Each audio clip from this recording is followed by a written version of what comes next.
அப்போ வந்து நீங்கள் நான் வீடியோஸ் காட்டினேன், அவர் வந்து நிர்வாணமாக இருக்கிறது ஆட்டம் போடுறதெல்லாம் அந்த வீடியோஸ். நிர்வாணமாக இருக்க போஸ்டர் வந்து நீ காட்டியிருக்க. ஆக்சுவலி இதை காட்டிக்கிட்டு தம்பிங்க இன்னும் நம்பிக்கிட்டு இருக்காங்க சீமான் வந்து தமிழகத்துக்கு நல்லது பண்ணுவாருன்ட்டு. என்ன தான் பண்ணுறதுன்னு தெரில. இப்படி ஏமாந்த குழியில் இருக்காங்க. அவர் பேச்சை மட்டுமே நம்பி செயல் எதுவுமே இல்லை. சுத்தமாக செயல் எதுவுமே இல்லை. எனக்கு நம்மளுக்கு மனசு என்ன சங்கடமாக இருக்குது அப்படின்னா, விவசாயின்னு சொல்லிக்கிட்டு இருக்காரு. இப்போ வாழ்ந்துக்கிட்டு இருக்க விவசாய பூமியில் போயிட்டு எந்த ஒரு விவசாயியும் காட்ட மாட்டேங்கிறாரு. கடைசியில் பார்த்தீங்கன்னா எப்போ பேசினாலும் அந்த நடிகர் மாதிரி நடிக்க முடியுமா, இந்த நடிகர் மாதிரி நடிக்க முடியுமா அப்படின்னு தான் சொல்லிட்டு இருக்கு. எப்படி பார்த்தாலும் நடிகன் தான்ப்பா.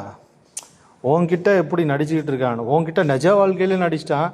ஏன்னா தமிழக வாழ்க்கையில் வந்து என்னென்ன நடித்து எத்தனை கோடி கொள்ளையடிக்க போகிறான்னு தெரில. இதுக்கு ஒரு இதாக ஒன்று பண்ணிக்கிறான். நான் தமிழ, அவர் மட்டும்தான் தமிழனா, நாங்கள்லாம் எந்த ஊருன்னு தெரியலையா.